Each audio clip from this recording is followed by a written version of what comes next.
Good morning, everyone. I'd like to welcome everybody to the West of England Combined Authorities Audit Committee, postponed from the 2nd of September to today. I'd like to welcome a new committee member, Councillor Stephen Williams, to this committee, and I'd like to note the following apologies. Christine Fraser, one of our independent members, Councillor John Leach, and Councillor Paula O'Rourke, but Councillor Jerome Thomas is attending as a substitute for her. We also have a new audit partner from Grant Thornton for 24-25, Peter Barber. Unfortunately, no, that's from the old, he is able to attend, it's from the old script. And will be making himself known throughout the meeting. We will also have the opportunity to speak confidentially with Liam following this meeting if we so wish, which we do. The second item on the meeting agenda is the declarations of interest. Does anybody have any declarations of interest they wish to make, please?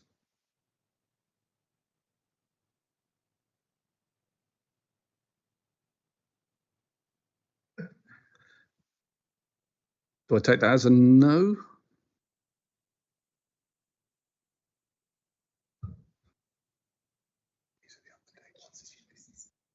Yeah.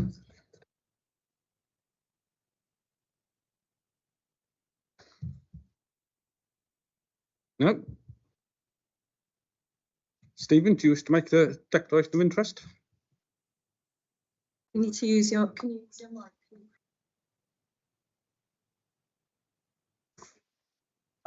I don't think I have any declarations of interest to make. So no declarations of interest. Should we do a round of introductions first of all? So my name is Councillor David Wilcox. I'm chair of this meeting, and we'll do councillors down that way, please. Make sure you're mic.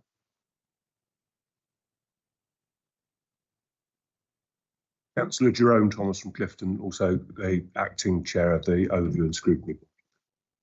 I'm Councillor Toby Simon from Bath and North East Somerset and Vice Chair. Councillor Dave Addison from Stoke Gifford and South Gloucestershire. Stephen Williams, Councillor for Westbury on Trim and Henleys and Bristol City Council.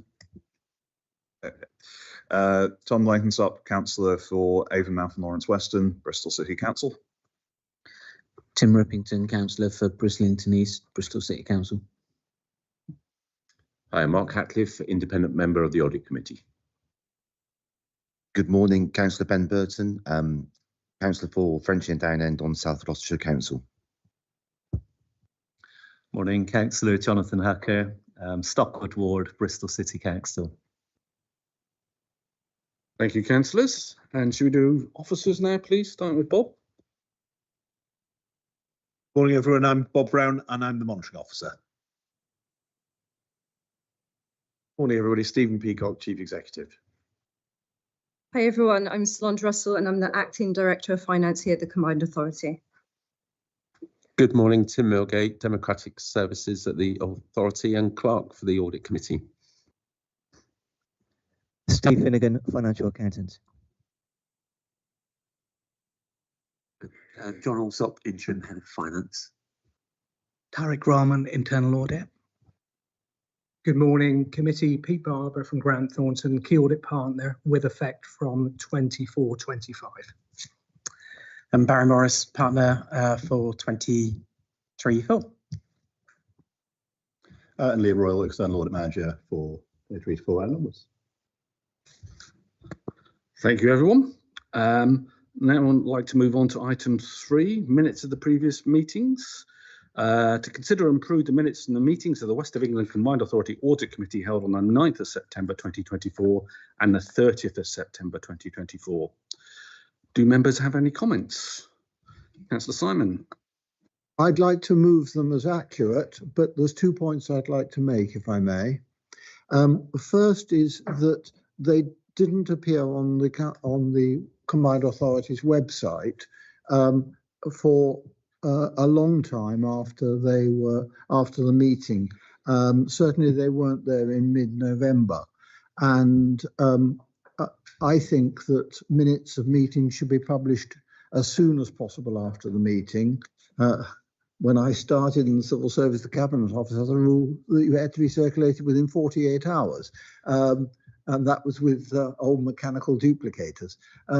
I wouldn't go that far, but I would want to see them cleared by officers and on the website within 10 working days, say, of a meeting, so that people can see what they say and can follow up any actions that are with the public. I don't know if officers want to respond to that before I bring up my second point, which is more of a matter arising. Anybody like to respond to that? Yes, thanks, Chair. Yes, we do try and publish the minutes as soon as we can after the meeting, and the latest, obviously, they get published is with the agenda papers for the meeting following. Obviously, there's obviously, I send them to the main officers, the stat officers, following the meeting in case there's any items there that I've misrepresented, and then after that to the chair, and then when everyone has approved them, then we publish them as draft on the website. So that's the normal process. I don't think that we've set a particular number of days that we're going to publish them following the meeting. But like you say, we endeavour to do that as soon as we can following the end of the meeting. Thank you, Chair. I mean, for us, this is a resource issue, but this is one of the issues. We don't have any actual performance indicators around this activity, and I think perhaps we'll look to work up a protocol with members with some target times for doing that activity. That's one of the things I can put on my list of sort of fixing the plumbing, which is sort of one of my main activities, but and I hope to get to that in the new year. So I'll put that on the list of the other issues to be fixed, so members have a clear idea about when items will appear before the will be published in draft form. And your second point, Councillor Simon? My second point relates to minutes 4, the items from the public. The question is around stepping up and previous organisations. The response in the minutes relates to whether it was technically a related party matter. I accept that this isn't a related parties question. What the question is whether. Chair, if I may, this item is for the accuracy of the minutes and signing off the accuracy of the minutes. It's not an opportunity to reopen any debate or ask them questions. It's a matter of with, yes, with where this question is going. If it's not an issue of accuracy, then really it shouldn't be being addressed. Well, in that case, I will frame it as a question of accuracy.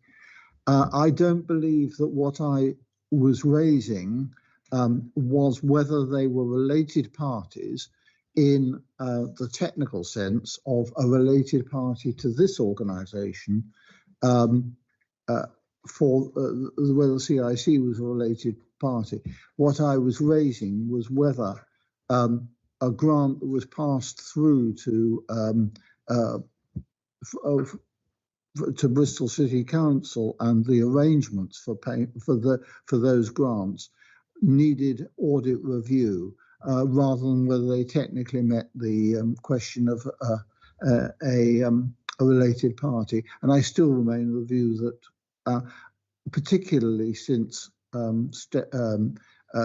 this organisation has been the subject of an audit report to Bristol City Council, I think that it needs audit review in this authority.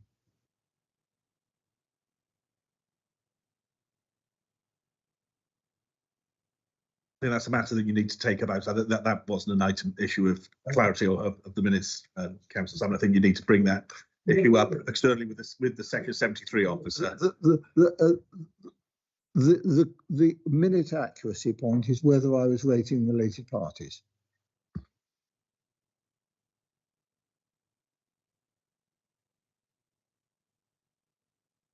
I think we'll move on then in that case. So now, oh, can we move that the minutes are accurate? You moved them. Can I have a seconder, please? Thank you. And so everybody in favour of accepting the minutes? Thank you. And any abstentions? And any noes? Oh, thank you. So those minutes are moved. Thank you very much. So now I'd like to move on to item 4, items from the public. And the first statement we have is from Mike Orgreave, please. Orgreave, sorry.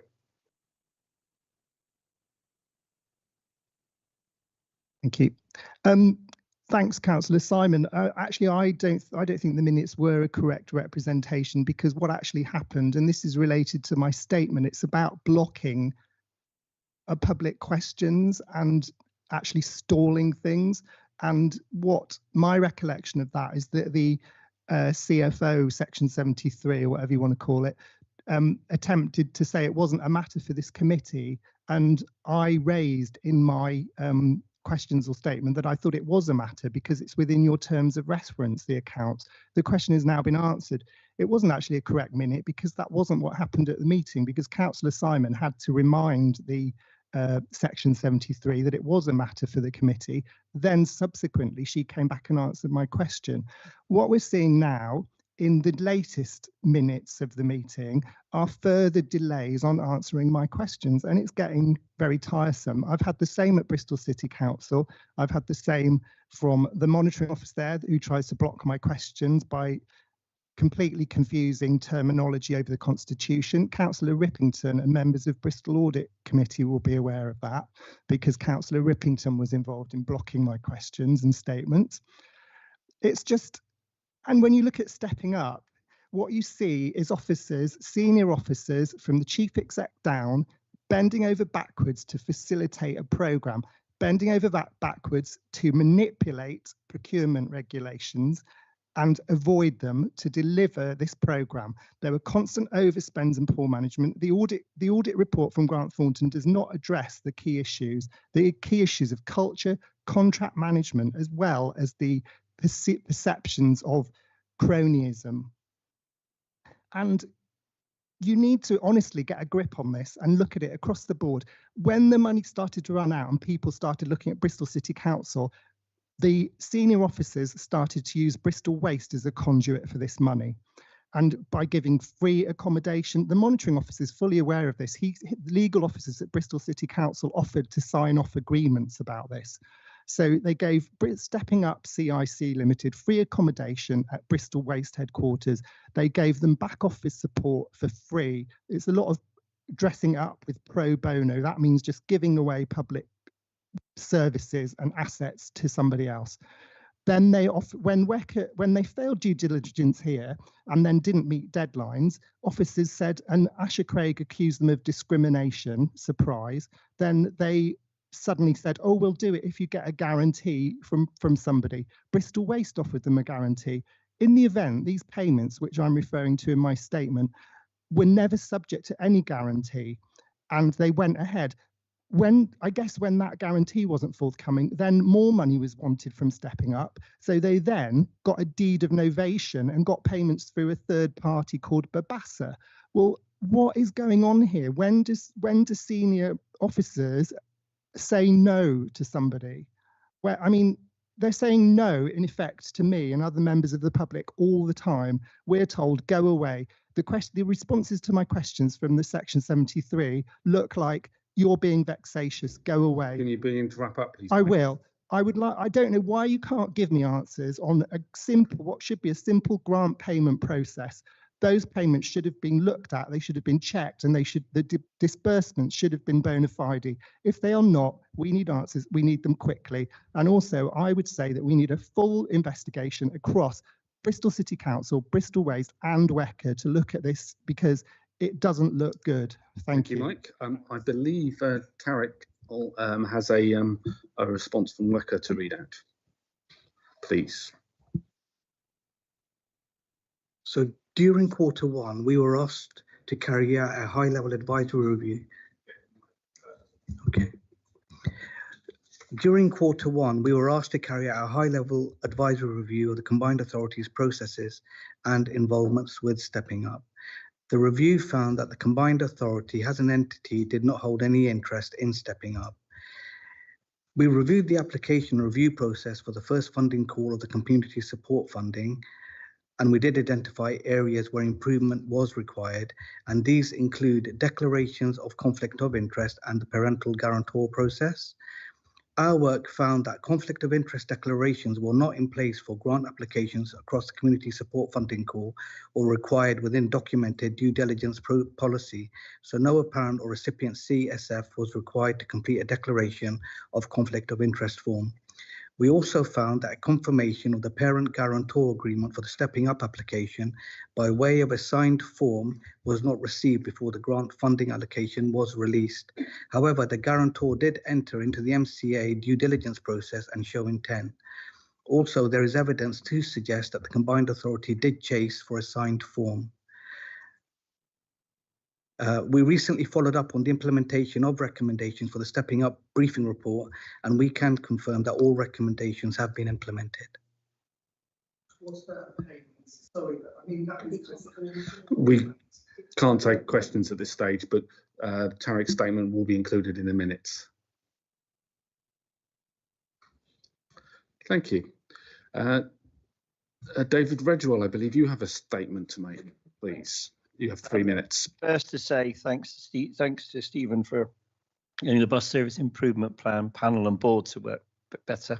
We're definitely in a lot more communication now over especially on the fares issue, which will be decided on the 18th. So that's fine. But it's not so much the money we spend with First and Stagecoach that sends alarm bells in my situation, but we spend £105 million of UK taxpayers' money via the bus service improvement plan. I was allocated to North Somerset District Council and West England Combined Authority, which is a joint arrangement, just been given another roughly 13.5 million and then 4.5 million for North Somerset for our next tranche to spend for April. And we do need to make sure there's clear transparency and openness as to how that taxpayers' money is spent, Stephen, including some forums and discussions with the passengers, because we have a habit of not going necessarily out to the passengers in the way we should, and that's stakeholders, it's taxpayers' money. But the issue I want to raise, and there's also the issue which I think the Audit Commission needs to work out, we're spending about £35 million of taxpayers' money with First Group PLC in their railway business. Now, even this morning, there was cancellations of services that WECA contract. And this is no inflection on Malcolm Parsons or the rail directorate here. But we do need to make sure we're measuring down the amount of money we're giving first on the rail businesses. We contract services to Gloucester, we contract services to Westbury, we contract services to Severn Beach, and we contract services to Western-super-Mare with First PLC. These are separate to the DFT contracts. These are your contracts.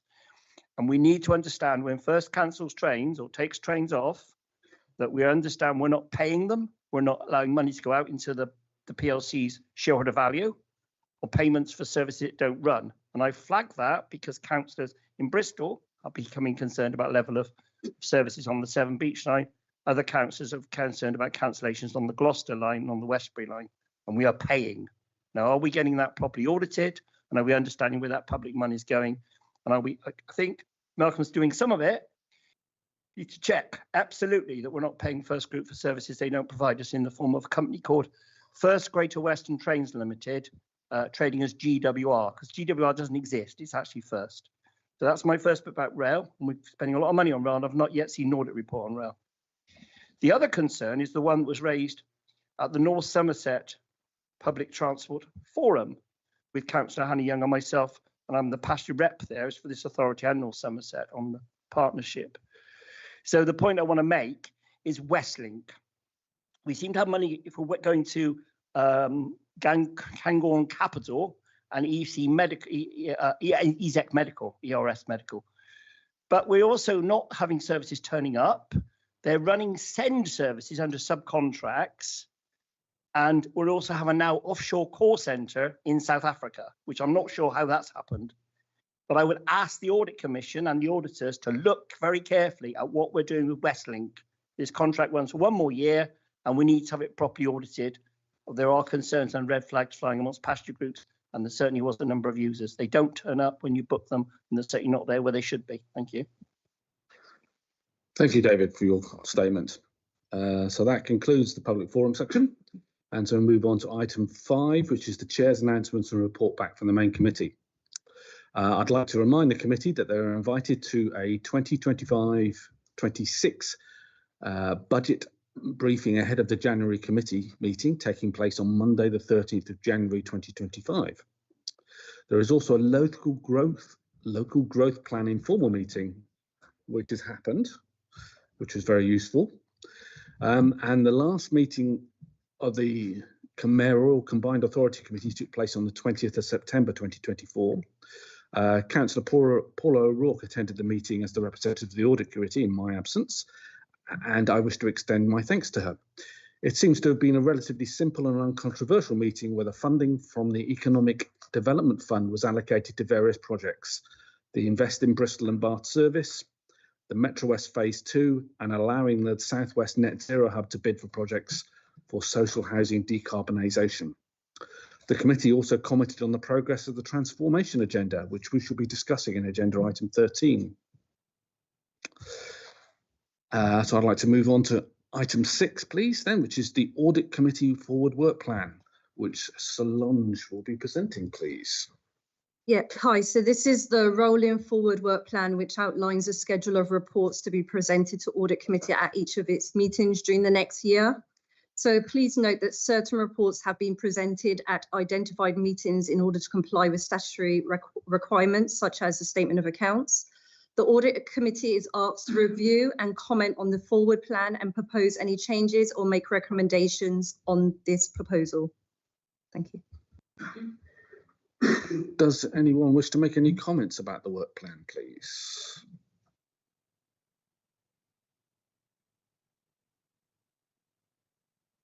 Take that as a no. Thank you very much. So we note that programme. We'll move on to item 7, which is approval of the financial statements 2023/24. And Steve Finnegan will be introducing that. So I can briefly introduce this. Oh, certainly, yeah. And Steve can take any queries between us. But as committee are aware, it was not possible to sign off the Statement of Accounts and the letter of representation at the meeting on the 30th of September. So the comments and discussion points have been captured in the minutes from that meeting. We are happy to take any further comments or queries, but essentially the accounts are being resubmitted today for formal approval by the Audit Committee. Thank you.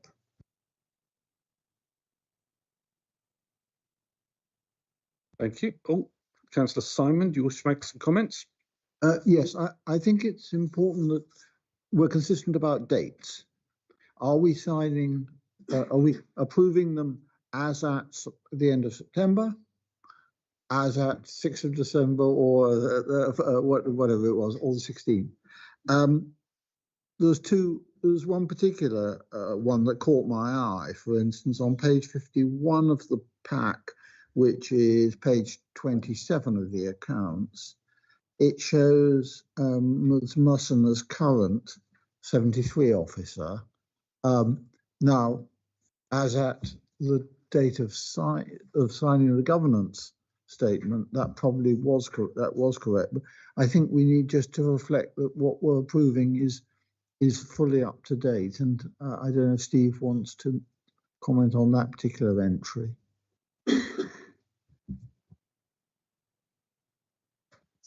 So the governance statement is dated the 19th of September, which was the date that our mayor and our chief exec approved it, and it's been resubmitted as at today. But the main statement of accounts is being signed with today's date. Is that fair? Yes. So the letter of representation and the signatures relating to the financial statements will be dated as of today, and will need to be updated to make sure they reflect the approval today. The annual governance statement is staying as the date that it was adopted previously. That table is in the AGS rather than the accounts. Okay. One more, Councillor Simon. Then on page 106, it's not actually a change that, so let me get to it, which is the table showing members' allowances. I can reconcile that to the table of allowances, but a journalist put it to me that it would be better to have a line specifically relating to the mayor's allowance and a line relating to other councillors' allowances, which are for the chair of audit and open scrutiny. In the interests of transparency, publishing directly what the mayor drew for the year, because that's of more interest than my colleagues' allowances. There's any.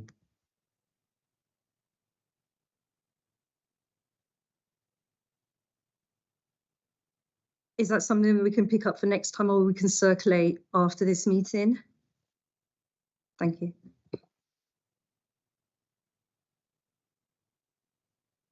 Yes, I'm happy to approve the accounts. I mean, I think that the question that I've got of officers is there's clearly a commitment to having accounts which are as much as possible give an overview of kind of one pot funding with all these kind of complex streams of funding. I've got concerns that the accounts are still not as straightforward to understand as they could be from that kind of single view perspective.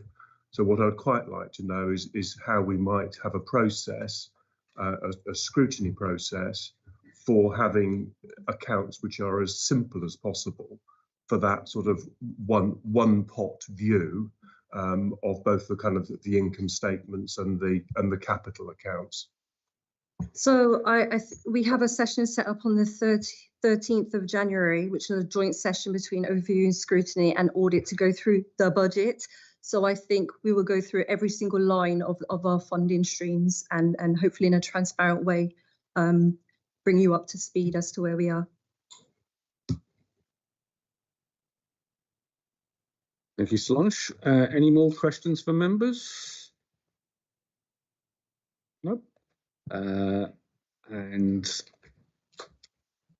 can I have a Jerome, did you propose the accounts?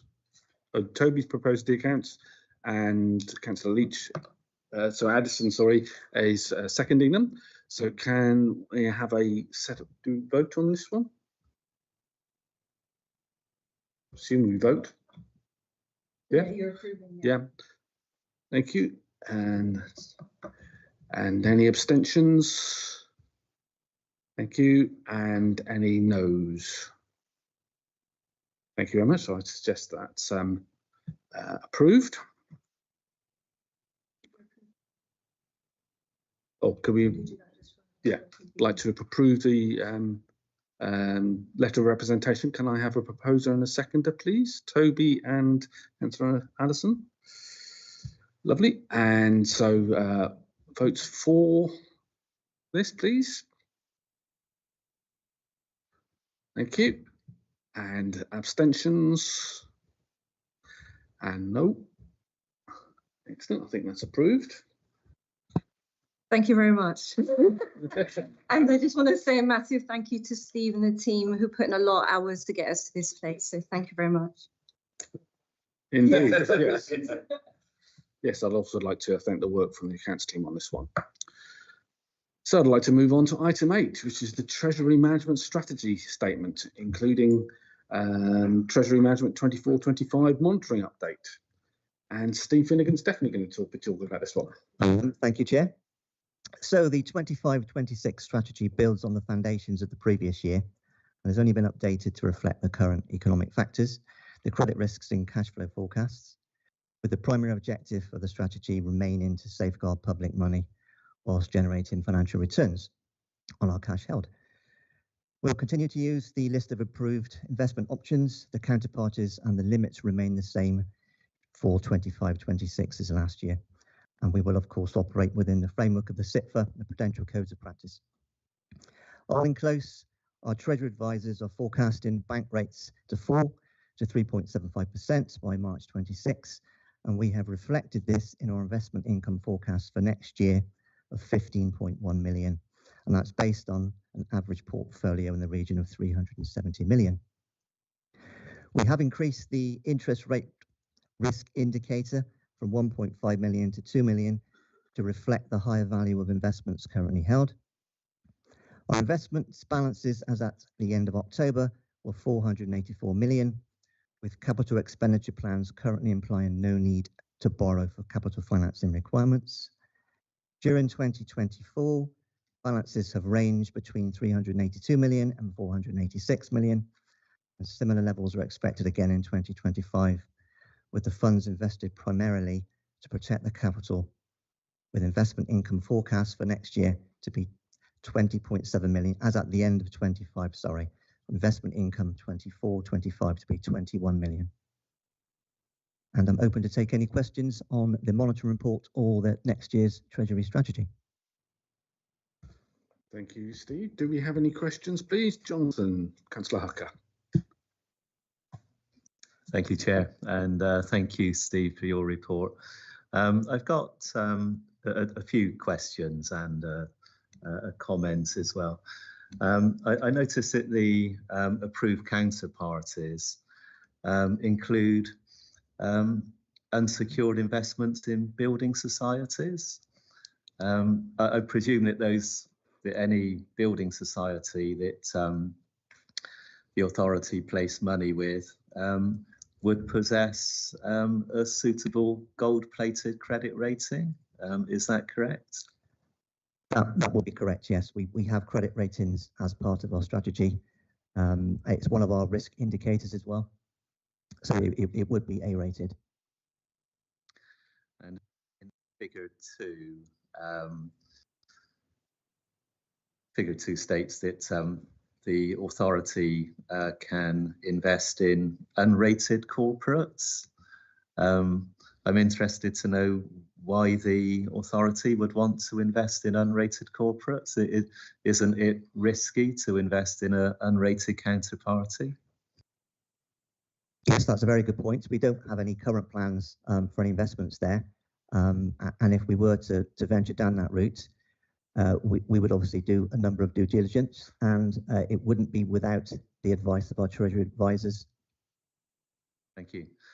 I'm slightly confused as to why there's two different tables relating to authorised counterparties, figure 1 and figure 2 in the report, and they don't seem to be completely consistent. So, for example, in figure 2, there's foreign countries and unrated corporates, but those don't appear in figure 1. So I wondered if you could just explain that, please. Yes, we can realign this if it's causing any confusion. We don't have, obviously, at the moment any plans to invest in either, and we are using the templates from Arlene Close, our Treasury advisors, and this is just a report for recommendation to any changes we can make to this report before it goes to main committee in January, so we can make those proposed changes and remove that line. Okay, thank you. The authority has a borrowing strategy. Can you envisage any circumstances in which the authority would need to borrow? There are none planned, but clearly if you look at the work that mayoral combined authorities are engaged in around the country, a lot more sophistication does appear in other authorities' use of its own borrowing, but it wouldn't be something to be done in isolation. So there are definitely no immediate plans, but we have to keep it on the table because we're here to deliver sustainable, inclusive growth. Sometimes you need to borrow to do that, and other authorities are very, very much more developed than we are. So I would hope a measure of success is that we will be fully utilising our financial freedoms and flexibilities responsibly and with appropriate scrutiny to deliver growth. But we're not there, and there's no plans to do so in the current term. Thank you. And just one final comment. the authority is investing in pooled funds, and personally, I think that as these are somewhat speculative in nature, it's unwise to do so. But that's just my personal opinion.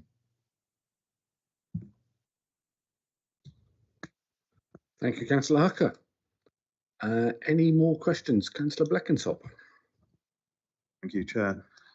So to note point M with regards to investment with certain counterparties, while considered secure from purely financial perspective, may leave it open to criticism, valid or otherwise, that may affect its public reputation.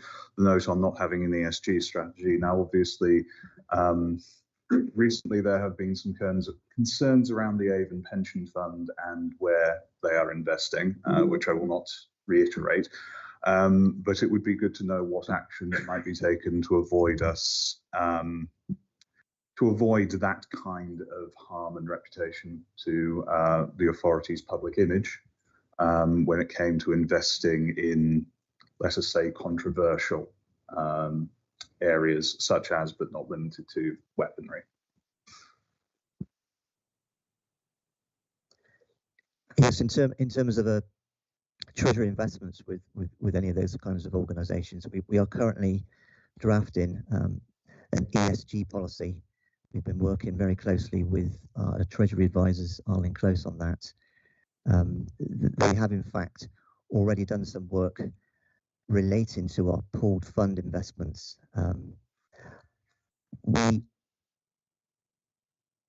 We wouldn't knowingly invest in any organisations that obviously have investments with weaponry, amongst other ESG concerns.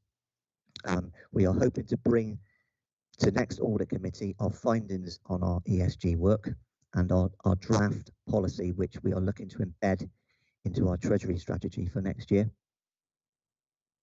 So just to reiterate on that ESG strategy, very good to know that it will be coming to us soon. One, that this will presumably also include any countries or anyone who are accused of or credibly accused of human rights abuses of any nature.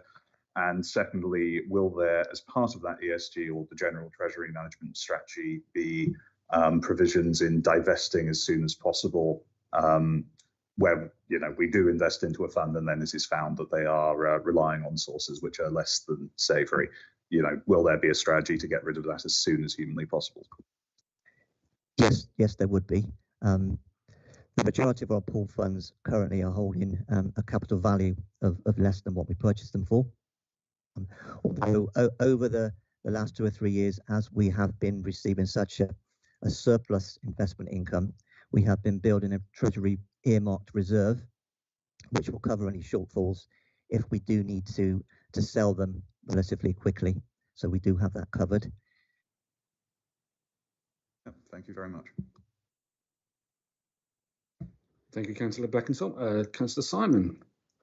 Yes, I think I'd better allow myself to rise to the bait that was tendered about the Avon Pension Fund. I'm a member of the Committee of Pension Fund.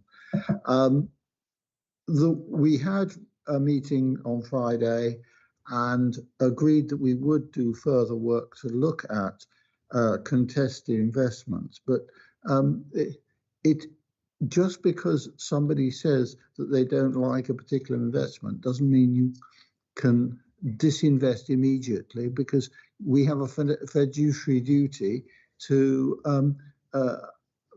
continue to make the best possible investments.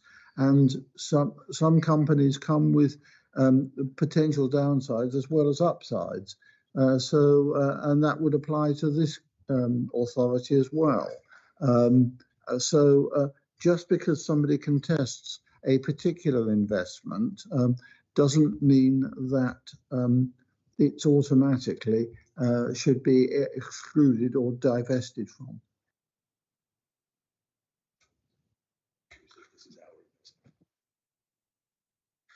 Thank you, Councillor Simon.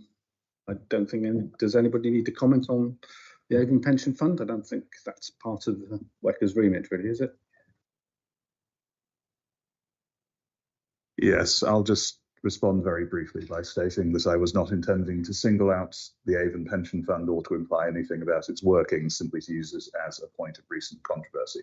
I also do take the point, but I think that if there is a little bit more than mere dislike or disapproval here. If we have credible suggestions of the sale of weapons or drugs or anything along that nature, or of credible human rights abuses, genocide, etc., we should not be investing, and I am very glad that that will be going into the ESG governance. Thank you, Councillor Blenkinsop. Any more comments from members?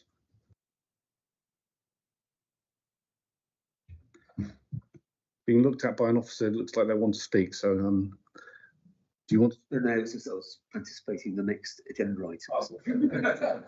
Sorry. No, this first, so give me a chance.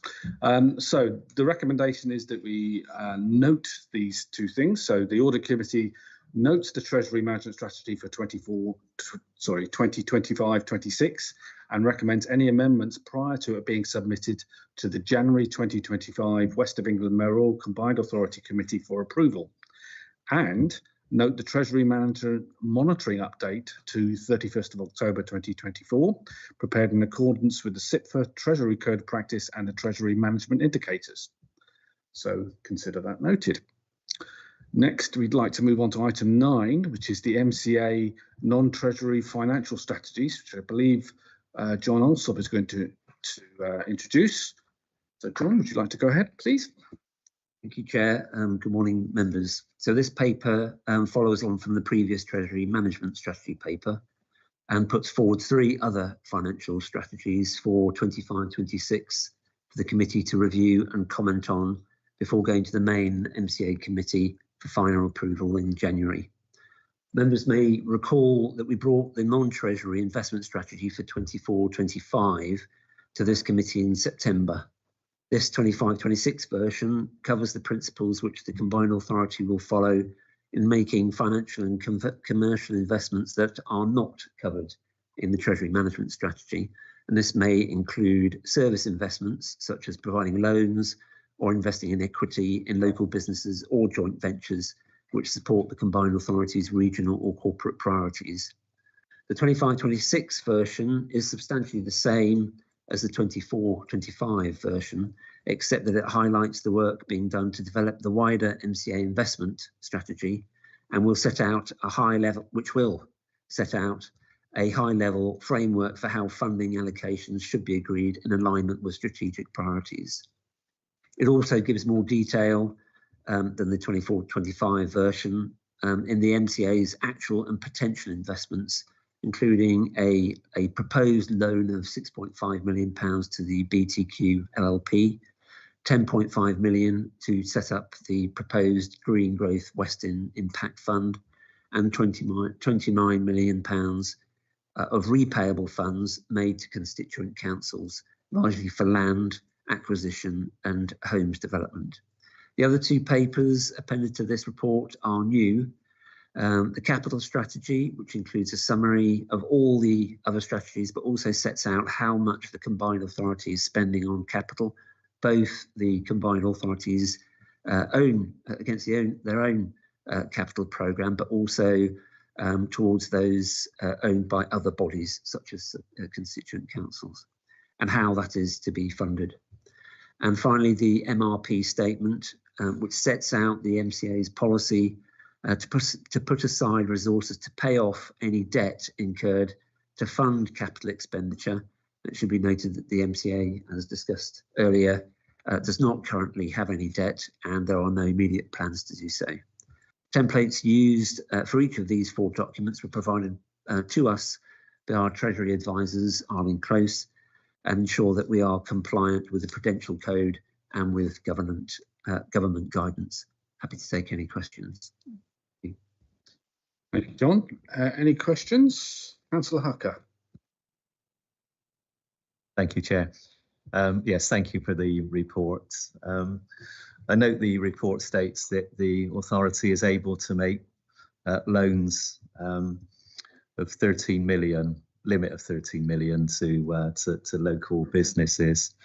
I just wondered how that figure of 13 million was arrived at, and if any loans were made, whether any security would be required in return. Thank you. So that figure comes from 2 potential loans which are currently going through the governance process. So there's £2 million which is proposed for, I think the scheme is Avon Needs Trees, and there's another £10 million which will be a fund towards the green investment or invest fund. So yeah, so each of those will have its own due diligence, and they'll go through the governance process in order to ensure that there's appropriate levels of security. Okay, thank you. Councillor Simon?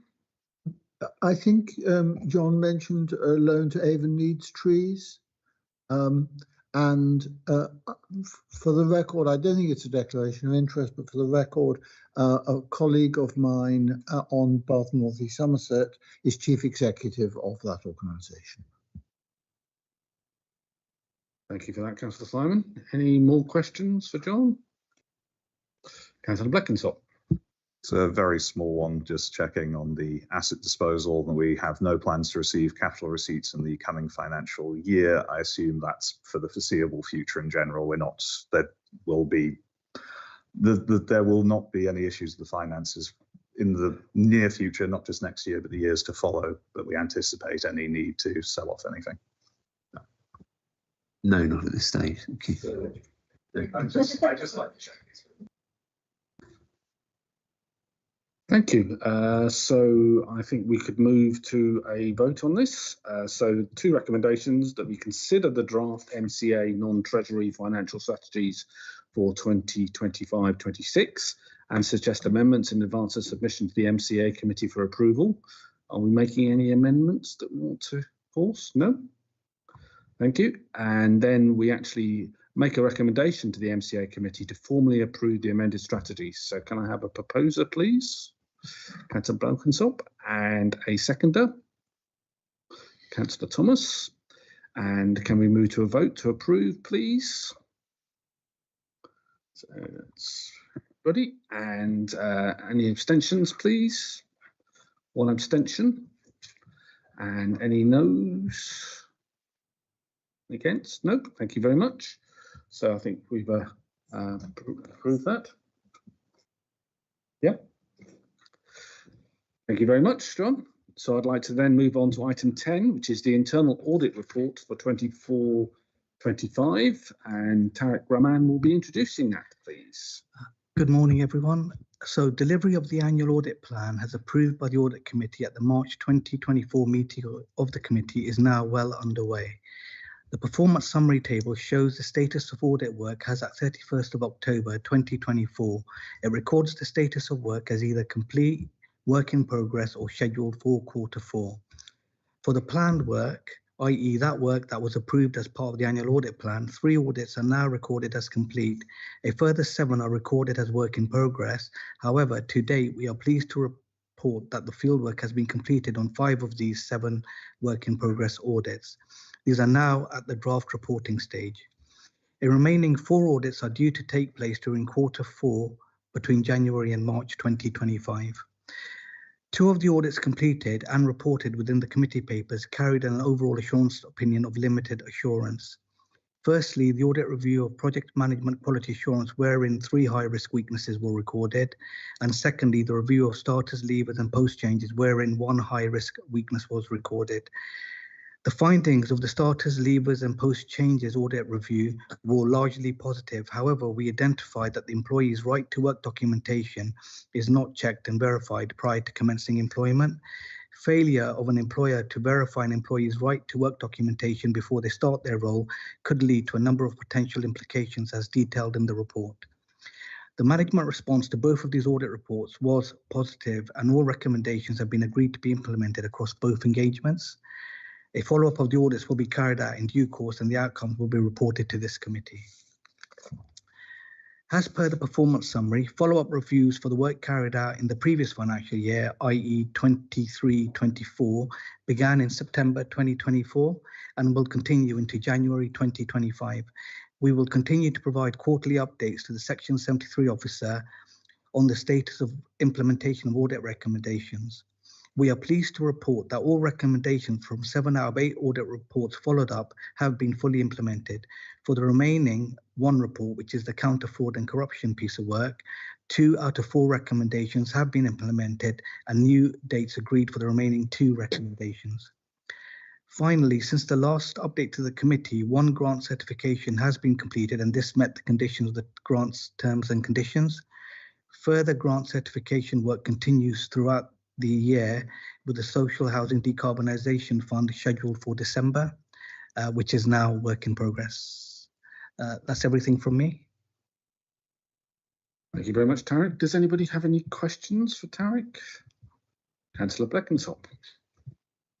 Just again, a small one, just in terms of the counter fraud and corruption, the 2 that haven't been implemented yet, was there a particular reason for the delay? Or anything that's going particularly wrong with that? Or no, I think it was just a case of like that the combined authority is very busy, and we've agreed the new implementation date as December this month, so we'll be following up next month. So it's not too long a delay. I can actually add to that. They've both been completed now. It was drafting policies in relation to guidelines to logging into some of the systems, but these have been done now. Well, that's very good to hear. Thank you. Any more questions? Councillor Simon, and I've got one. On the bottom of page 207, there's reference to a piece of work on stepping up. And I think Tarek indicated that all the recommendations from that piece of work had now been closed out, which is welcome. Nevertheless, since the external auditors to Bristol City Council have subsequently reported, I think it's important that internal audit looks at both what the BCC report covered and also the points made by Mr. Oldreeve earlier in the meeting to make sure there's nothing that needs to be revisited in relation to stepping up and associated companies and that grant programme, to make sure that everything's being, all the doors are being closed, as it were. You want to respond to that, Tarek? Yeah, so looking at what was in the papers in November 2024, a lot of that was to do with conflicts of interest. And when we originally did that piece of work, the conflicts of interest was not in place for the community support funding or for the grant process. However, we can confirm that that has now been closed down and that is now in place. And other matters that were raised were to do with the parental guarantor. And again, that's there's monitoring in place for the parental guarantor, and also the parental guarantor forms have been changed. Thank you, Tarek. And I have a question. It's about the project management quality assurance. When did the project management office last get audited, and what was its rating, please? So we tend to audit project management on an annual basis. The last time we did a project management audit was last year. And I think the rating there was limited again. And again, all those recommendations have been implemented. So they met all the recommendations we met last time? Yeah. Asked them to do last time. Okay, that's good. But it's sad that we're in this position we are in at the moment. Thank you. Any more questions, Councillor Rippington? Yeah, thank you, Chair. Just on the high risk weakness that's recorded, it says that management response to both audit reports was positive. And apologies if I've seen this, because we do see a lot of reports, but have we seen the detail of what that response was in a previous paper? Or, I kind of would have expected to to see what management had actually said about that, so that we understand what you're following up on. But it may be that that's come forward in a previous paper, and this is just a summary of that. I don't know. Yeah, this is just a summary. I mean, like, we can take this offline if you like, Tim. Is that all right? Yeah, I just think it would be useful to know what, where we do have high risk weaknesses, it would be useful to see what management's response to those weaknesses is. So if we haven't seen that published somewhere previously, I think it would be useful to see that as part of the published report, what the actual response to why, what we're proposing to do to improve the situation is. I think that should be in the report, personally. So, Councillor, can I just jump in there? We do have the officers who are connected to both of those reports that have limited assurance, and I'd like to call them up so they can provide an update to you on the matter. That'd be good, thanks. Thank you. Yes, please.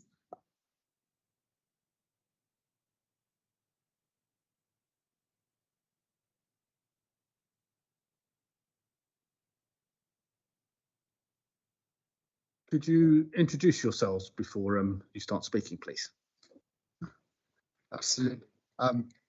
Morning, councillors. Morning, Chair. James Anderson, Head of Portfolio Management Office in the Wet Mayor Combined Authority. So I've started 2 months ago. So this report happened before I've arrived. So I've now responded with the actions we've taken since then. I can confirm that all of the medium risk actions have been completed. We had 3 reds there, which are listed as critical. I can confirm that in regards to the adherence to stage gates, we now have a forward plan of all stage gates in our capital programme throughout, and we have started to undertake stage gates on all of those projects and programmes. So that is in place and will now be a business as usual operation for us. In regards to the adherence to the PMO handbook, I have taken the opportunity over the last 2 months to get into that. I'm currently in the process of making some enhancements and improvements to that. It is on programme to be completed by the target date, to issued to the projects and programmes within our directorate, and we will then be implementing that through those gateways, making sure that those processes and projects, documents, and best practice are delivered throughout the life cycle of all the projects. And I can confirm that the 3rd red action was around implementation of a clear communication plan on all projects and programmes. That has been drafted. It's currently with our comms team for comment to make sure it meets all of our criteria, and that will be issued with the PMO handbook by the end of the month, and it will be a key part of all of our gateways going forward, so we can check that those stakeholder communication plans are well managed, well completed, and utilised throughout the life of all of our projects and programmes. So we are on track to deliver against all of our actions as we're moving forward, and we look forward to our next audit, where hopefully we're going to be moving from limited to something better than that, Councillor. Thank you. Hi, I'm Kay Howick, Head of HR and OD. So the one that was next to my name was the starters piece, so the right to work checks. I can confirm that as soon as we received the report, we put in immediate changes. So we have completely changed that process to make sure they are being done prior to someone commencing employment with us. And we've changed all the language in our contracts and emails that go out to new starters to make sure that that happens. So that was an immediate change and it's working well. Thank you. Does any members have any questions? More questions? No? Well, thank you very much. I've proposed that we note this report then. The Audit Committee has been asked to note the areas under review and progress in delivery of the 2024-25 Annual Audit Assurance Plan as at 31st of October 2024. So consider that noted. And now we'll move on to item 11, which is the City Regional Sustainable Transport Settlement, the CRSTS. And Chris Salmon will be speaking to that one, please.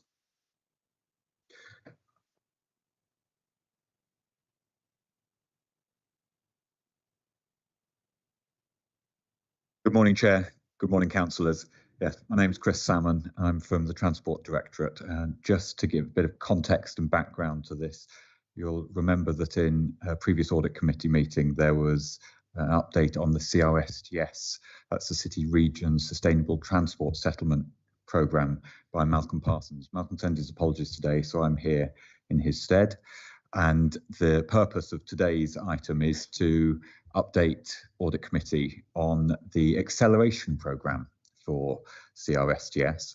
Our CRSTS programme, much like many nationally, it's a 5-year programme. It was established in 2021. We, like many nationally, we have a programme which Audit picked up earlier this year as being rear-end loaded, which essentially means that predominantly the delivery is in the second half of the programme. This is the same nationally, and it's conversations we've been having regularly with the Department for Transport, how to enable delivery of such a programme nationally, given the constraints that were on it at the start, and given the challenge to deliver such significant schemes in a tight window. We also recognise that there's significant impact on the supply chain being with such a programme, and we've been working closely with commercial functions both within the combined authority and unitary authorities to enable a robust procurement pipeline and early engagement with the market. And I think it's maybe at this point worth reminding councillors that the majority of projects within CRSTS are being delivered by unitary authorities, the highways authorities, given that the programme is on the region's highways. The acceleration programme also then is about how do we enable successful delivery, given some of the challenges outlined in the report.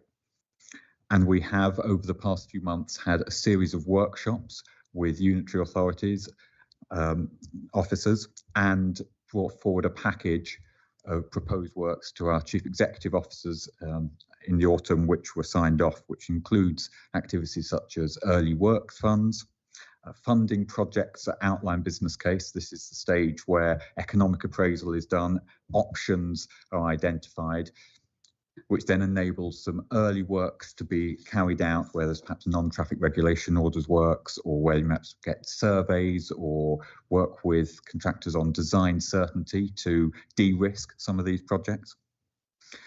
We've also been doing work with commercial functions to run market engagement and procurement activities in parallel with decisions so that we can be ready, and so the programme projects can be ready to launch into procurement as soon as approvals are forthcoming. There's been various other activities being undertaken, such as over-programming works, which is then getting agreement with Department for Transport, us and all other authorities nationally, to increase the value of over-programming projects, which means bringing projects forward that otherwise weren't originally part of the core programme.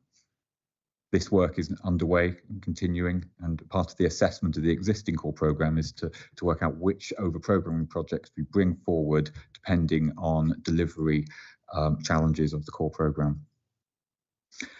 There's also more acceleration opportunities being done on the medium and longer term, where we can, such as bring teams together, co-location, looking at longer term systems improvements. I think what this acceleration work has shown is that there is willingness across the region to work collaboratively on delivering this programme within the funding window, and there's certainly been examples of projects where we've now been able to bring forward accelerated works, topographical surveys, design reviews with consultants to de-risk some of those projects. I think I'll pause there and open up to questions. Oh, there's a raft of questions. Excellent. I will start from the rear. Councillor Rippington. Thanks, Chair. Yeah, I've got a comment which will eventually lead to a question, but just wanted to say that in my area we have a major CRSTS programme going on with the A4 corridor project, and I just wanted to say that the engagement that I've received since this kind of acceleration has started has been really good, really excellent, and as a result of that engagement we've been able to inform Wecker of things that they didn't know about as part of this So there were works in several places that you were looking to progress, which Bristol City Council had already done work on. So the one thing I'd say is that there was a communication gap there, which had you not engaged councillors, you wouldn't have found out about, or may have found out about much later in the game. So just to say, it's really good, the engagement that we've had. Please keep it up because it really does benefit the authority. The question I was going to ask is about delivery of that particular project. I believe that is being delivered by WECA rather than unitary authority. Is that correct? Yes, absolutely. Currently, that is a mayoral combined authority delivered project, although it's very much important, as you rightly say, that engagement with unitary authorities, both at officer and member level, and public, is absolutely key.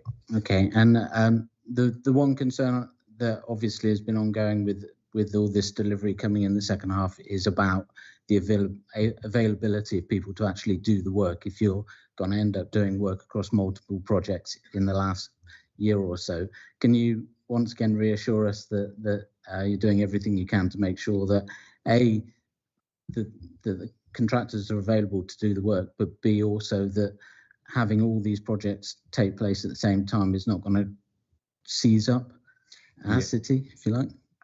Absolutely. On the first point, yes, we're doing absolutely everything we can do alongside the unitary authorities, working with the supply chain. There's an expanded professional services framework now in place for future years compared to when this programme started, and very much working on the network management activities and looking at the procurement pipeline underway for the supply chain. And can you just repeat, sorry, the second part of your question? I mean, well, it was to do with making sure that if all these things are happening at the same time, that we've got an overall management of all the things that are happening so that they don't impact each other and end up. Yeah, absolutely. Unit authorities are obviously responsible for a lot of these, and engagement with ourselves, working very much on that kind of network management activity. And as you say, the kind of communications is really key there. And finally, Chair, my one last question. In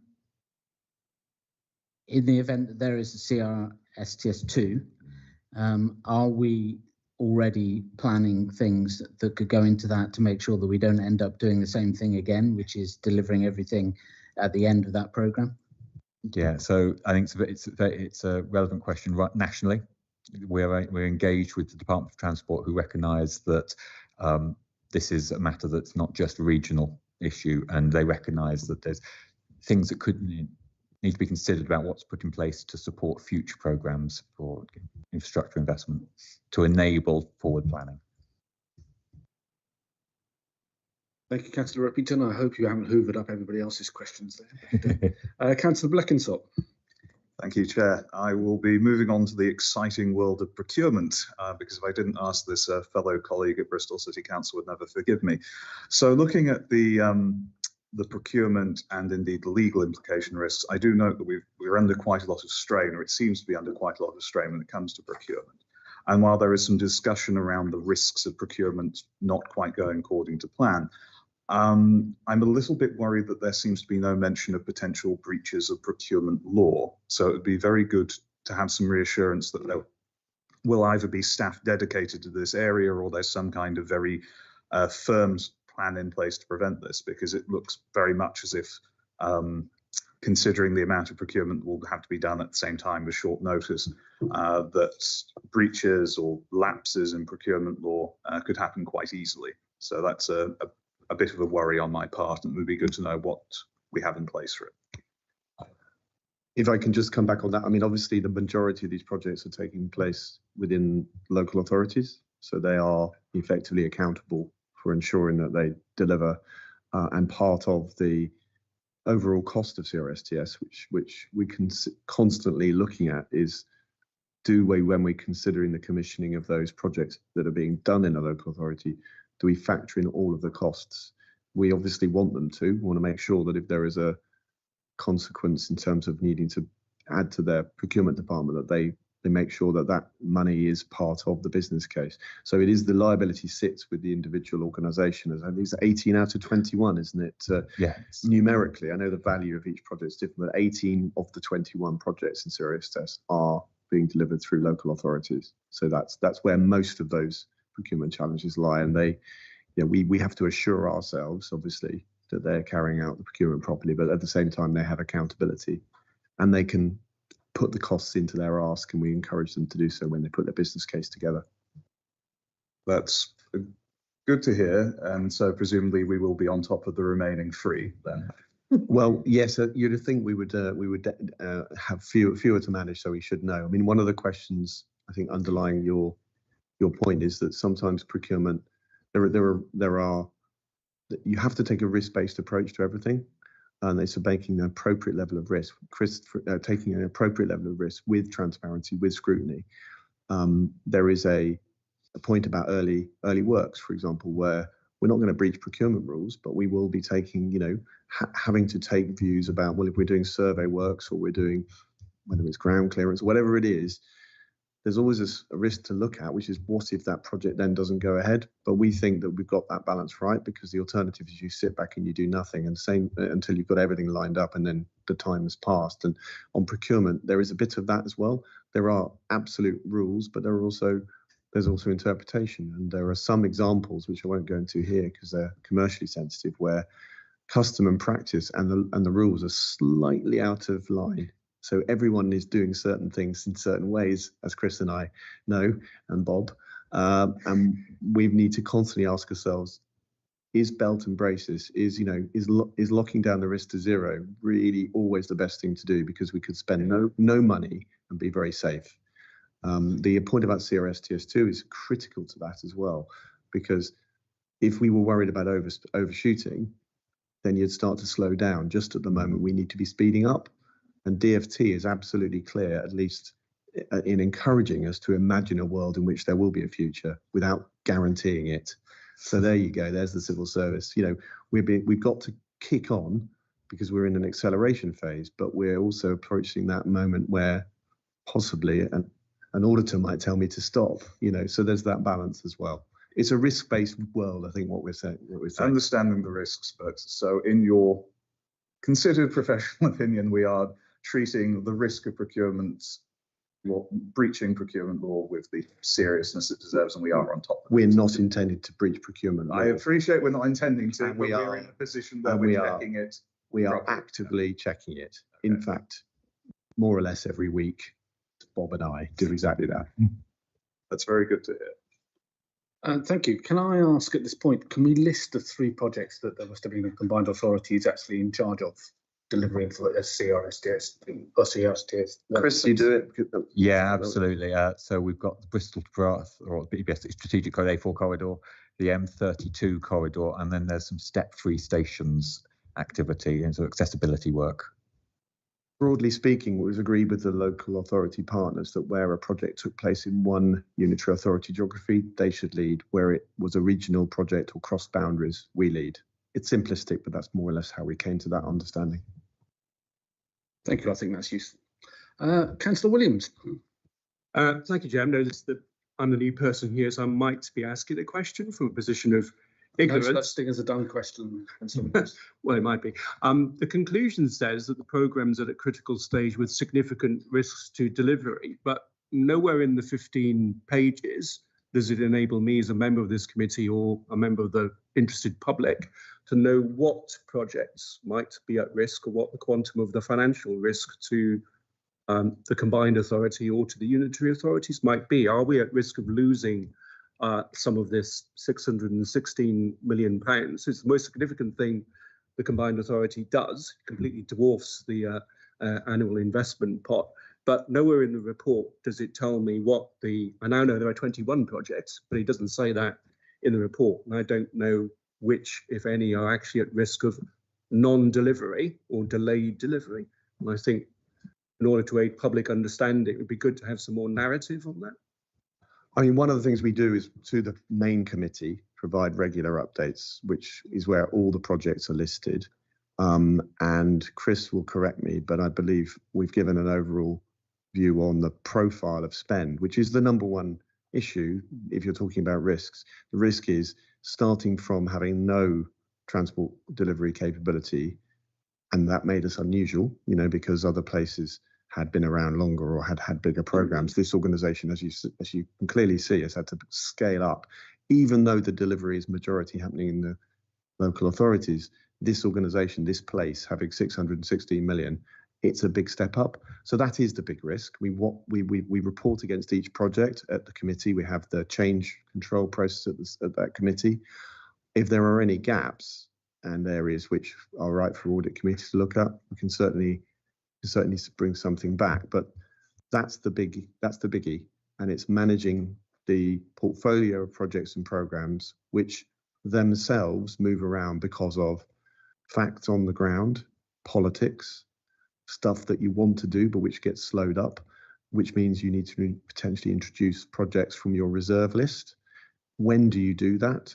That's the nature of the risk we're managing. It's a daily task, and the acceleration program is about getting better at that. So foot to the floor on the project delivery, being very mindful of how do you manage to a hard stop. So if a project is slipping, which project do you bring in and when? And then ultimately talking to DFT to ensure that the world actually doesn't stop, so that all those good projects that might not make it in the time aren't lost for the region, they're simply reprofiled. I mean, that's a kind of if you like, a description of the kind of work we do.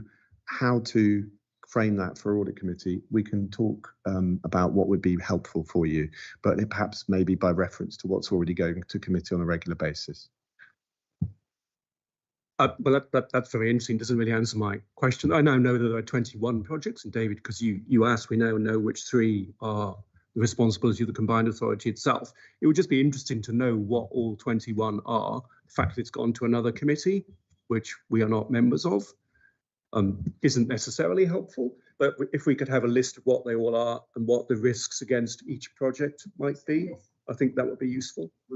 We'll send you the list, and it may be what's already got out to the other committee. We'll summarise it for you. I'm going to say we can circulate the list, and I think, as the Chief Executive has mentioned, there's in the paper there's a forecast profile across the whole portfolio, and of course many of these projects construction takes over many quarters, and so the point being with Department of Transport nationally, as schemes get started, authorities want to have some confidence with all the challenges that there's not going to be hard stops, or there's not going to be risk to delivery, given that lots of these projects are over multiple quarters. And I think that might give you a sense of how the project's progressing quarter by quarter.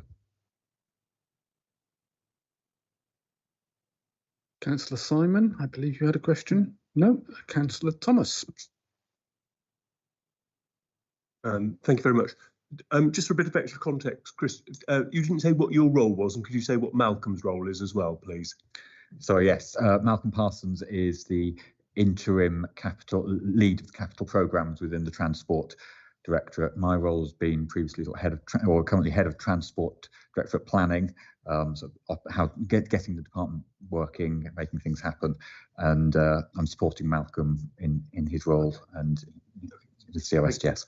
I mean, I think my comment is, it's linked to Stephen's, and obviously we need to work out reasonably carefully what sits with what committee in terms of audit, looking more at the system framework, and overview and scrutiny, looking more at the operational content of these plans. I do think that working out what kind of dashboard reporting would look like for the key projects would be very helpful and useful across both committees. A kind of concise overviews with an element of which of the unitary authorities are performing really well, which are underperforming. Let's get a bit of kind of competition, healthy competition going between these unitary authorities to be working towards, really effective delivery. So that's my request really, for kind of simple red, amber, green type dashboards, target completion dates, etc. in there, so that we've got that really good overview. Thank you. Noted. Thank you. I have some questions around Appendix A, the acceleration programme guidance. I note that the bottom half of the diagram meets weekly, but the top half of the diagram meets monthly. What's the feedback cycle into the top half of the diagram? Where I assume the infrastructure directors are from the unitary authorities and the CLT is the leadership team. So how do they effectively communicate and how do they respond to issues that come up, please? Certainly. So each of the projects have highlight reports, and on a monthly reporting cycle, that information is readily available. There is for where decision making, whether it's CEOs or infrastructure directors, depending on the delegation, there is a forward plan for projects where they might have either change requests or business cases, which then provides all that information for the relevant projects. And then the acceleration work is coming forward on a regular drumbeat update to see how each of the work streams are progressing around looking across the portfolio at acceleration. I think the point is the acceleration project is still in its, it's getting going because we needed it for a reason, and therefore the way that those groups interface with each other that's for now. In reality, the contacts are far more frequent, a lot of informality, because it's actually in that, with good governance behind it, it's the informality that allows Councillor Riverton's point about communications can save you time and money to really happen. The culture is every bit as important, and the fact that we have a single place where we all meet as UAs with the combined authority, that's new. We didn't used to do that, and I think the connections we make as people are every bit as important as everything on that piece. But that is for now. We need strong governance. We need a drumbeat, but it will always change because we're in a foot race to get these programs really motoring. And will this committee be updated, I suppose, on a monthly basis or a quarterly basis about progress? If you'd like to. I think that'd be really important. Does everybody agree? Yeah. Councillor Thomas?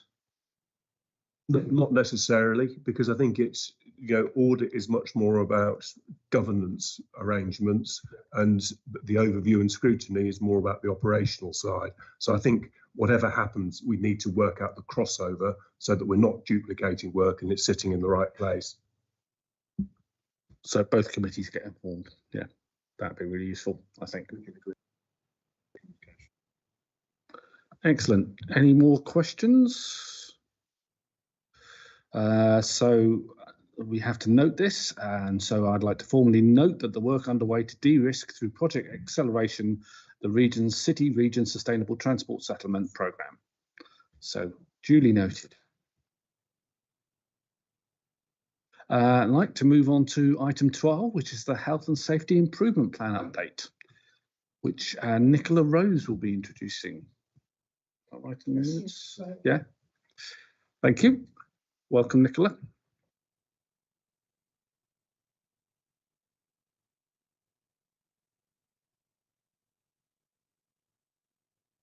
Thanks, Chair. Okay, so of the 16 actions that we have in the Health and Safety Improvement Plan, 15 of those have been delivered. We have one left that's for delivery for the end of March 25, which will be delivered on or before that date. We also had the audit from One West. Most of those actions, or many of those actions, were similar to or the same as those that we identified in the improvement plan. So that's given us assurance that actually the improvement plan is appropriate and proportionate to the level of risk as identified in the external health and safety review of the mayoral combined authorities health and safety arrangements. And it's also given us additional assurance that the audit process gives that additional value. So thank you for that, Tarek, and your team. So other than that, really, it was just to note that the 15 improvements have been delivered. and that we're working on the remaining one and the one remaining one from the Audit West audit. So any other questions on that? Does anybody have any questions? Councillor Thomas? Just what your role is, please, again. Sorry, I'm the Head of Health and Safety. I've been here approximately 8 months. Lovely. Thanks very much. Councillor Hucker? Thank you, Chair, and thank you for the report. Just a quick question. Yeah. The centralisation of the health and safety resource has achieved a saving of £63,000, which sounds very commendable. I just wondered how much that was out of.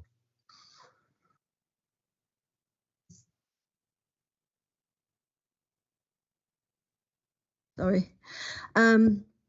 Yes, exact numbers was 250 something in the actual budget, and the savings have been achieved over amalgamating roles and changing roles. So we had 2 people embedded within sort of projects directorate, one at manager level, one at kind of head of level. We've taken the head of level out, and we now have a lower graded health and safety officer to support the manager role and me as head of role. So the head of role was a completely new position.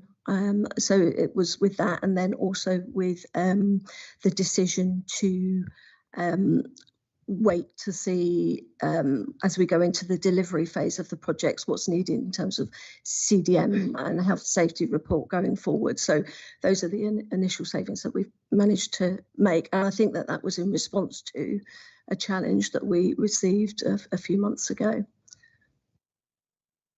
Thanks very much. That does sound quite a material saving in the scheme of things. Thanks. Okay. Any more questions? No? So we need to note this report so that the Audit Committee notes the review findings and significant progress made to date against the Health and Safety Improvement Plan, including the close-out of Priority 1 and Priority 2 actions. 2, that we note the remaining risk controls and mitigations. And 3, note the progress and close out against the findings from the internal audit carried out by One West. Further development and implementation and maintenance of new policies, procedures and processes will be required to fully embed. So we do note that. Thank you very much. So we move on to item 13, which is the transformation programme, and Rachel Pikett will be presenting that. Hi. So this paper provides Audit Committee with the regular update on progress across the Combined Authority Transformation Programme. As the paper sets out, there are now just 4 actions that are currently only being addressed through the Transformation Programme, and these are set out in Figure 1, which includes bringing forward proposals on revisions for how we invest and strengthening monitoring and evaluation for all projects. As the paper notes, there is work underway across those actions that is being factored into the next phase of our work as an organisation. The paper also provides an update with progress against the best value notice that was issued to the Combined Authority in March. Notes that the Independent Improvement Panel has now met 3 times, and that the panel has noted progress towards addressing the issues that were highlighted in the BVN. For example, the agreement of a regional strategic framework in the summer, and the collaborative approach to the development of the local growth plan that's currently underway. And a further update on the transformation programme and best value will be taken to the Combined Authority Committee at the end of January, which provide the next round of update to full committee. I will leave it there. Sorry, Rachel, I forgot to ask you what your role is within it. Oh, sorry, I'm Head of Policy here at the Combined Authority. Any questions for Rachel?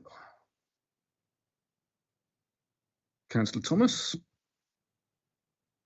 I'm curious, I mean, in terms of the best value notice, one of the strands that came out of it was the requirements to look at kind of purpose and strategy of the Combined Authority.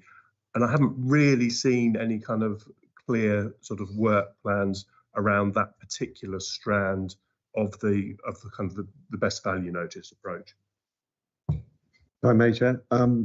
So there's been a staged process response to that. So the first thing that was taken to the committee in July was the strategic framework. So that is effectively a high level, essentially, what are we here to do and how do we define success? And that was agreed by obviously all members of the committee, which then informed a big new agenda, which was clearly a new government asking us to write local growth plans. And as you're probably aware, over the summer there's been and since it's all the way through to now and beyond, there is a lot of work going on about that. And I think we've taken those updates to the full committee, and I think it's been a really galvanising, positive thing. It's really brought us together, and it's been worked together. You know, officers, joint working groups have been formed. We are now basically going out together to talk to parts of the region, sectors, higher education. We have businesses. We're working together,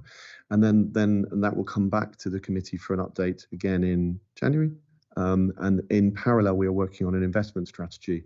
So this is about how do you take a framework and all those things you're saying you want to do in a growth plan, and then determine your use of investment for probably more likely future decisions that we make. Those things have all been, I think, very, very positive, and they've been reported back to the BVN improvement panel, which met last week. Other conversations obviously are happening around that, such as the governance arrangements. There's a white paper being published today and may or may not have an effect on all of the above. But there has been regular reporting, I think, that has been well received as to us being able to speak more confidently around the role and purpose of this authority and its priorities. Thank you. And just to add, there's a note in the document that the chair of the independent improvement panel was due to meet with David as chair of audit and myself as acting chair of overview and scrutiny. That meeting took place a couple of weeks ago, and David and I are meeting with Stephen Peacock a bit later today as part of a kind of regular cycle of meetings between the chairs of audit and overview and scrutiny. Thank you, Councillor Thomas. Councillor Rivington, your finger was up. Yes, thank you, Chair. Particularly worried about CRR 16, which is new risk. Sorry, we're discussing, not discussing the risk register, we're discussing the best value notice or transformation. Oh, sorry, I thought it was part of the same paper. Sorry, apologies. I'll come to that. It's okay. Because I'm going to have to go. I've got a question. Do we know when we're going to be getting any feedback at all from the government about the best value notice? Please. So we understand that officials will be writing to advise ministers in January, who will then obviously be in touch with the current best value notice. I think it was the 8th of March, around there anyway, sometime in March. It was effectively I always insist on that music whenever I talk about BVN. Yeah, so we will be hearing one way or another from ministers in March. That's useful to know. Thank you very much. Councillor Williams. Thank you, Chair. On paragraph 15, financial implications refers to the cost to the combined authority of resourcing the best value notice. Can we have an indication of what that cost might be? But it also says there are wider financial implications. Does that allude to the fact that because we're under this cloud, we may not be bidding for or less likely to be successful in attracting government funds for other activities? I don't know if we have a number on the direct cost. If you're interested, we could find out, but it'll be minimal in the sense that it is the same officers clerking a new group. So direct costs will be minimal. In terms of the opportunity cost, it's perhaps a speculation point. There's nothing today which we have not received as an authority.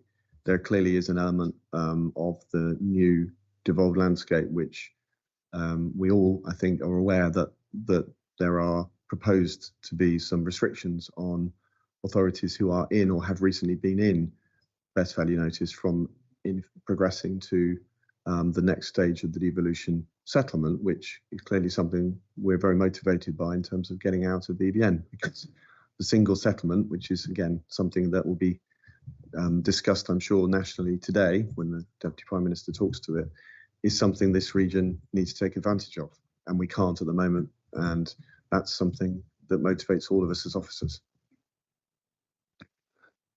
Might one of the opportunity costs is a pretty big one be that in the potential expansion of this unitary authority, not just to North Somerset, but to the rest of Somerset and the rest of Gloucestershire, that they might not view that as a very attractive prospect because of the cloud under which this combined authority is sitting. And that's a pretty big opportunity cost.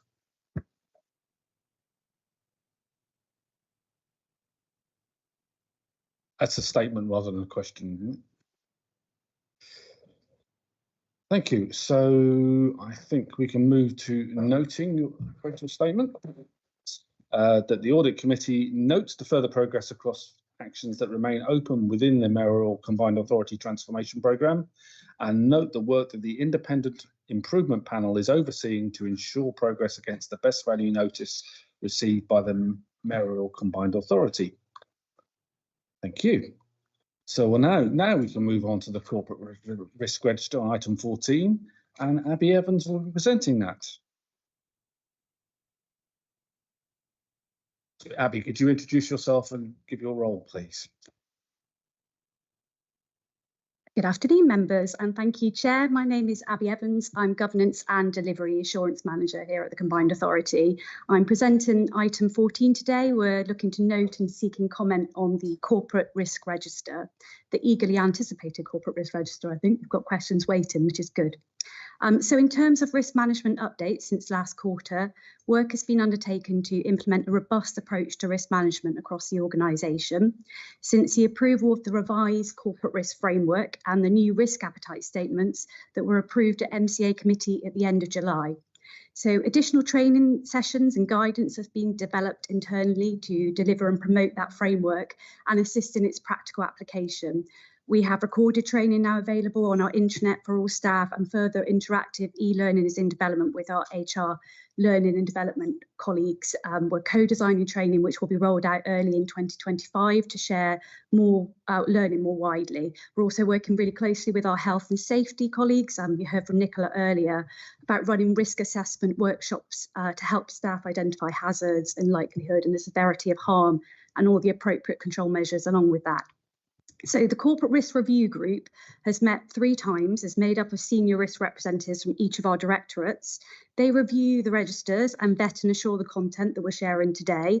Ultimately, the corporate leadership team agree the final register and confirm that the impact accurately describes a real risk to the combined authority and that the scores are reflective of the current position and that the mitigations are still operating effectively to manage each risk.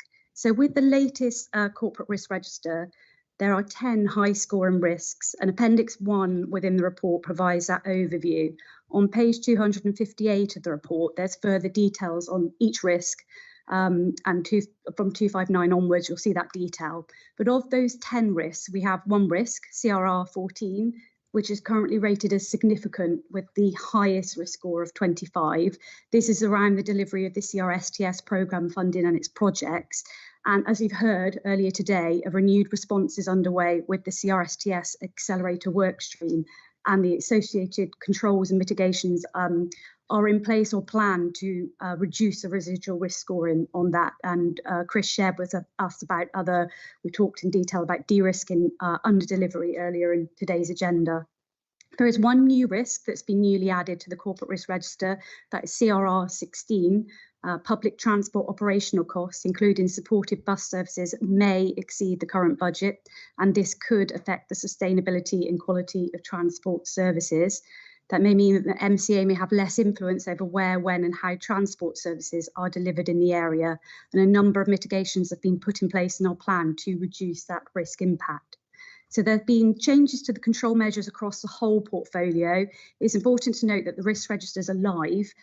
There's a lag in reporting in terms of publication. We're already working on the analysis of the next quarter risks, and all risk descriptions were updated and brought up to date as of November when this report was agreed with CLT. The most substantive changes to the individual risks are reported to you last in September are in section 12 on page 255. So that was the synopsis that I wanted to share with you today, but I'm happy to receive any comments and questions. Any questions? Councillor Uppington. I shall go again. Yeah, apologies for the mix-up. I was just scrolling down the paper.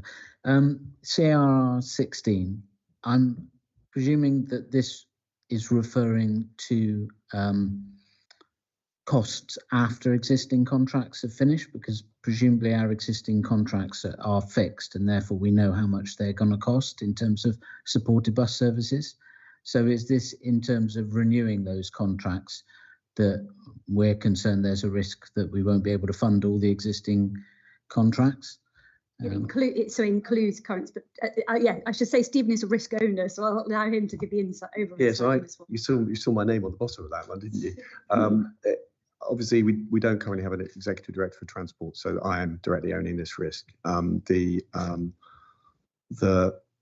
The current situation is that this current financial year we're supporting a level of services, and as things stand, the inflationary effect, the depletion of reserves, the increase in use of concessionary fares means that there's a hole. So we need to work really hard, and we are working really hard with our UA colleagues to ensure that that doesn't have an effect on frontline services. We're not there yet, so it's only right to flag that as a risk. But the right thing to do is quietly, privately, try and find a way through this, not the alternative, which is to frankly get an noise. Sorry, Stephen, are we saying that's a hole in funding the existing contracts we're already committed to? Yeah. Right. Okay. So we do not want that to happen, and we're working every day to find a way through it. This is where the collaboration I talked about earlier is so important, because we've got to find a way, and we do want this to result in uncertainty and any cuts. So the mayor has asked me to contact the leaders and chief executives of all the industries, which I've done. We've met. It's very constructive. We're not there yet. There's a real challenge because the inflation that's taken place, and the fact is that our collective pots haven't kept pace with inflation over the years. So we have to face facts, but we're not interested in blame. We're trying to find a solution, because ultimately we've got to keep services running for the people we're here to look after. So that's why I'm not going to mention specifics, because I want to do this and fix it so that it doesn't lead to any really bad news. Which is no, I appreciate that. I'm just trying to clarify, but I would have thought that our existing contracts, we knew how much they were going to cost over the whole term. They're not impacted by inflation, are they? If we've already signed to them, or are they? We're talking here about the balance of available funding, given the fact that the transport levy is only so big, and it has to pay for a bunch of stuff that isn't fixed because volume changes the amount. So more people going on the bus with a concessionary pass, for example, takes money out of a finance pot that is not there for other things. So yes, there are contracts, but the money that we have overall, our forecasts are that it's insufficient, which is why we need to look elsewhere, and we need to find a way of ensuring that we can keep things as they are going into next financial year. And obviously, just following up on that, as part of the work we've been doing in Bristol on the task and finish group to spend some of the money we've put aside for supported buses, I've been told that there was quite a significant budget for advertising as part of BSIP, which hasn't been spent. And what I'm wondering is whether we've done enough to promote the supported services that we offer, and therefore raise the number of people who use them, and therefore negate some of that impact of costs. So I mean, you're mentioning BSIP there, obviously, which is a separate fund. Some of those services, like West Local, have been put in place effectively to fill in pieces of the map that would otherwise not have been able to benefit. as a result of some of the cuts elsewhere. So the answer to your question is, of course, it's complicated. There are lots of different pots. We are sitting down with our UA colleagues, trying to work through all of those, which our political leaders are prepared to see invested in which solutions, because a lot of the BSIP money, of course, is about enduring improvement. So, the bus service improvement program, it's about making things better. And the only way you do that is to change behaviours to a degree. So advertising is part of it. You're right. Promotion of routes so that people get on them is the best way to ensure that they can be commercially viable and you can remove or reduce the reliance on subsidy. It is a really complex area, and I don't think we've been good enough, frankly, at working together as officers. We're changing that, and we've got a very clear, success measure, which is we need to ensure that we, at the very minimum, can keep things going. But that takes everyone working together, compromising, and that's the quiet diplomacy we're working on right now. Okay, apologies. Just one last thing. There is some more money from government this year, isn't there? I'm just wondering if that is something that can be used in this area or not. So we're going to sit down and we're going to have a conversation about that. That's obviously new. We haven't actually got the details of the strings that are attached to that money, but it's good news, obviously, that there is more money. It's 1 year, and we need to make sure we use that money wisely, because you can only spend it once, and that sense in which we're trying to change some systemic problems in our network rather than keeping unviable things going. It is a difficult challenge, and that's rightly not my job. We advise, and the politicians have to decide where that money goes. But of course, it's part of the conversation, Tim. Councillor Thomas, I believe you had a question. Thank you. Can I just comment? I thought it was a very good one-page overview of the risks in terms of digestibility and understanding of the key issues. So thank you. I think if we've got a new risk like the CRR16, there should be something that kind of highlights that it's a new risk so that your eye is drawn to it. And when you're looking at the greater detail particularly on CRR16, but also with other risks, having a financial number of what the potential impact could be, even as a kind of broad range of numbers, would be really useful. Thank you. So I have a question. Oh, Councillor Simon, go for it. Oh, okay. CRR8, which is the other red risk. I wonder if we could have an in-depth briefing on this particular risk, because I think it's quite important. The mayoral combined authorities' financial resources, actions and plans do not fully address the climate and ecological emergencies. And can this report come to the next committee? I'm sure that I'm just trying to remind myself. Yes, I mean, obviously this is core to the work that Roger Hoare, our Director of Environment, is doing. So as you well know, Councillor, there is a bit of a financial gap between what we are doing and can do, showing the leadership, acting as a catalyst, and what it's going to truly take to get the region to net zero. I think Bristol's latest number is 14 billion, as I recall. So it's probably double that for us, isn't it? So we will certainly ask if you're interested. Well, again, there's a question I think Councillor Thomas mentioned earlier. Where is the right place for that? If an audit committee wants to look at that, we can look at it through the lens of risk, totally appropriate. We could maybe take that offline, but I'm very happy to arrange the appropriate. Happy for it to be a combined briefing. It's just take up too much resources. I was just to note that the Climate and Nature Risk Register is due for a deep delve at Governance Board in February, so the timing might be quite good. That's an internal governance board, but the timing might be good once we've gone through that to produce a report for this committee or where else you think it should sit. That does sound like a good opportunity, yes, please. Councillor Bleckenshall. Just looking at CRR10 on page 270, and I understand most of the mitigations and the risk here, but I was looking at mitigation 9, exploring opportunities to better collaborate with the unitary authorities in targeted areas. And that seemed a little bit obscure to me in the context of attracting and retaining diverse, high quality talent. So a bit more detail on what that mitigation is supposed to do would be helpful. I can take that away from the risk owner to provide some more detail as required. That would be helpful. It's worth noting that this is a succinct summary, so there's often more detail in their own directorate risk register, so we'll be able to access that for you. I mean, obviously, it's always good to have more collaboration with the unitary authorities, but I just wasn't sure how that was going to solve the HR problems. Thank you. Councillor Simon. Stephen mentioned in an earlier debate about risks in relation to commercial, and I just want to make sure that his thinking is reflected in the risk appetite document, because it may be different from the previous chief executives. I mean, it's not perhaps everybody's favourite topic. I find it fascinating, and in terms of what is the nature of the risk you're prepared to take on, and does your balance sheet have the ability to withstand it? I think the auditors in the past have made reference, haven't you, to the natural consequence, for example, of taking on some of the capital programs and the contingent liability, and whether you've got sufficient cover. That's just one example.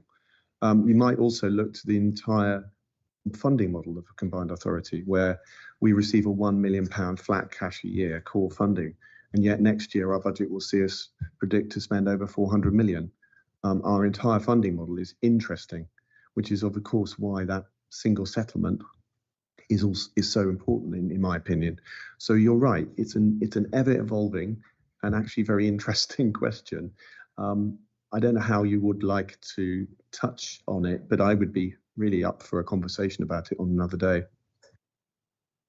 Well, what I was thinking was more about the formal risk appetite document, which we saw in July. And what I'm really saying is, I think it predates your arrival, and it probably needs reworking annually to reflect the current risk appetite of the authority. May I just say, Chair, I agree with you. I was just here, and I remember being in the conversation, and I remember I think it was this group and it was probably you who raised a few very important questions. And it is an annual refresh for a really good reason, because if you look at the potential changing role from our combined authorities, we will be being asked to take on new things by this government. And obviously it's up to the committees whether they take them, but I suspect they'll want to. That will fundamentally alter how we work and the nature of our risk appetite as well as our actual risks. So yes, every year, and it's important. Just to reiterate that is exactly right. We are due to refresh it, even though it feels like it's just gone through in July. We're hoping to do an in-depth session with our corporate leadership team in early February. So we may even have a draft with proposals for initial changes that we can share with the Audit Committee in next March. And that draft will flow through you before final approval. Thank you. Any more questions? I think we'll then move to note this, that the Audit Committee are asked to note and comment on the corporate risk register. So let's consider that duly noted. Thank you very much. Thank you, Abby. So we'll move on to item 15, which is points to refer to the main committee. Does anybody have any issues that they would like me to raise at the next committee in January 2025? Councillor Anderson. I think the one thing I've taken today, which I think is probably worth reiterating to the main committee, is the ongoing weakness in the project management monitoring area. I think that should be something which is being given a significant priority, given as part of the core function. We should have a very good idea of what our projects are doing. Indeed. And if anybody has any more suggestions, please do email me, please. Thank you very much. And item 16 is I'd like to welcome some feedback on the meeting. If you don't want to make them public here, please email me, please. And to remind everybody, we do have an opportunity to speak to Grant Thornton, the external auditors, just after this meeting, so please don't rush away. And I would also like to take this opportunity to thank officers and members of the public and members for attending this committee and wish you all a Merry Christmas. Yeah, thank you very much.